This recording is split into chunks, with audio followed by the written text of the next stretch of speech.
তিন জায়গায় প্রয়োজনে মিথ্যা বলা যায়।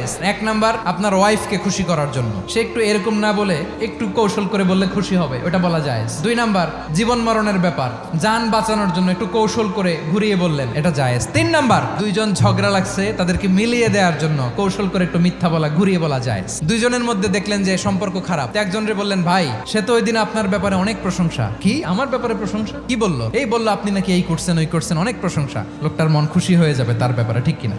আবার তার সাথে যার ঝগড়া, ওরে যে বলুন, ভাই ওই দিন তো সে আপনার অনেক অ্যাপ্রিসিয়েশন করলো, অনেক, সে তো অবাক, কি রে বলে কি? এই যে দুইজনের ব্যাপারে দুইজনের একটু ভালো ভালো কথা বলে দিচ্ছেন, একদিন দেখবেন রাস্তা দিয়ে হাঁটার সময় একে অপরকে সালাম দিয়ে ফেলছে, সালাম দিয়ে বুকে জড়ায় ধরছে, আছে না নাই?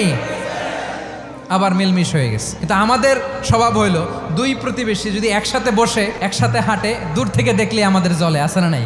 ঘটনা কি? এই দুইটার মধ্যে এত মিল কে? এই দুইটার মধ্যে গিরিঙ্গি লাগানো যায় কিভাবে? আল্লাহর কাছে তওবা করেন, এই মানসিকতার যেন আমরা না হয়, আমরা মিলিয়ে